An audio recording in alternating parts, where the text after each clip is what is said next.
But Tony and I are talking about law. We're talking about natural law, which in Valentine's dictionary, legal dictionary, you can go to court. Wait. Come on, they gotta be fast, man. Start with the cyberspace. Okay. All right. Yeah. Let me just back up and start where I was at. Right.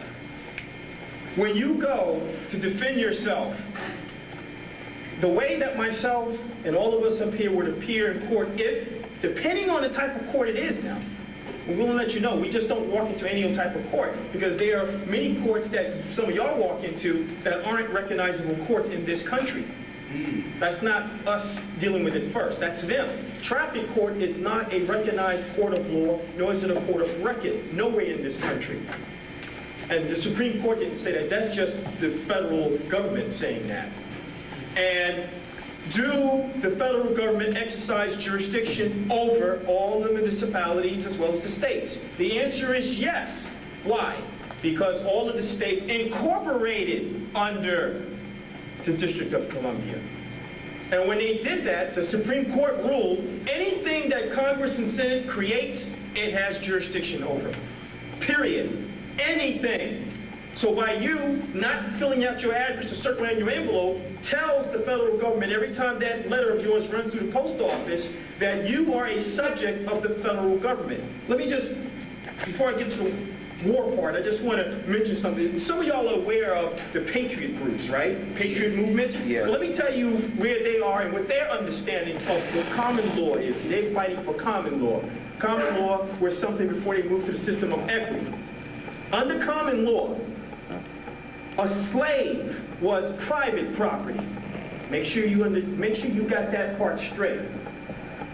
During the Civil War, the federal government took away the whites' private property, which was you, just like the IRS, and made us their federal slaves. So they did an IRS move. In other words, they put a notice of levy upon the individuals and took away their property and made us all 14th Amendment subjects, period. That's the way they did it. That's the ball game. And the 40 acres in a mule that y'all been crying about, you ain't gonna get, because you don't understand how it works. The 40 acres in a mule, which has been written up in an article, and I'm just sorry that my brother Reggie didn't bring it today, but we love busting your bubbles on it, because, see, our people, we're dreamers. We dream a lot. We don't deal in reality. We don't implement spiritual competency. We have no spiritual skills. Therefore, you're not a spiritual responsible person. You're not even living as a natural law person. So what can any of y'all here tell me about natural law? When was the last time you went out and implemented it? A woman can't even have a baby naturally anymore for somebody standing there with the papers ready to say, this is state's property. This is the way it's going, folks. We've been reading the Quran, you've been reading the Bible, and you still don't understand what's going on. It is not so much, the problem is not in the books, the problem is us. It's called a severe case of brain lock. Okay, 40 acres promised the blacks was broken. This article showed up in, what is this, the New York Times. Date of this article is October 25th, 1994, not that long ago. To the editor, your October 20th report that 20,000 black Americans have claimed tax credits based on the denial of land to former slaves after the Civil War gives an inaccurate account of this dispute's historical background. I am in no position to comment on the Internal Revenue Service disposition of this claim, but blacks have good grounds for feeling that their ancestors was promised land by the federal government and that the promise was betrayed. Your report bases the tax claim on an 1866 bill, remember that year, vetoed by President Andrew Johnson. Okay, so in other words, it never became law. And then we're going to get into the nature of exactly what it is, because it isn't what you've been told in your schools coming up as little teeny boppers. Extending the life of the Freedmen's Bureau, okay, now that's an organization that was set up, already in place. It fails to mention that the law establishing the Bureau, enacted by Congress in March of 1865 and signed by President Lincoln, authorized this agency to divide abandoned and confiscated land in the South into 40-acre plots for rental. For rental. Hello. And sale to former slaves and loyal white refugees. 2 months earlier, General William T. Sherman had issued Special Field Order 15, setting aside tens of thousands of acres in South Carolina and Georgia for the settlement of free people.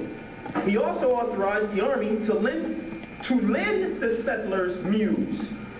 This, and not as your article claims, speech by Representative Thaddeus Stevens is the origin of the phrase 40 acres and a mule.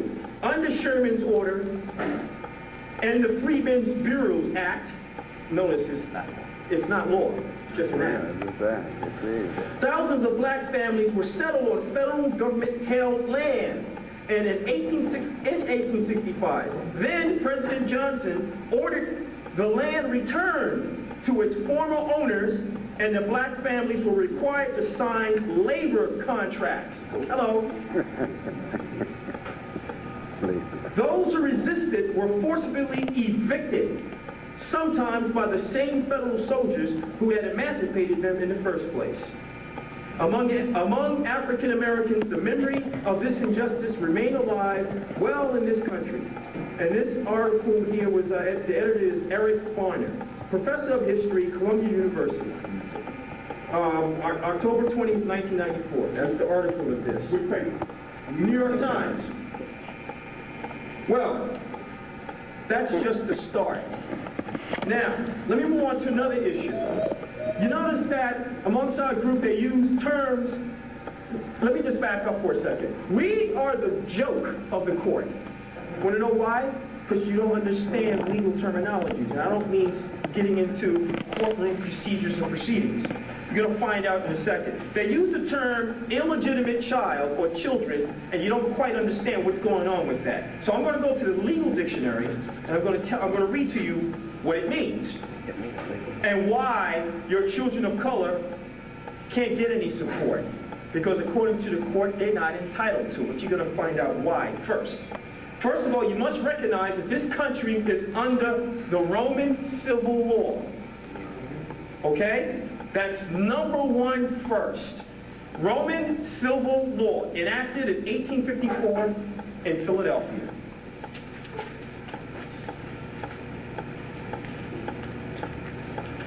Okay, we're getting close here.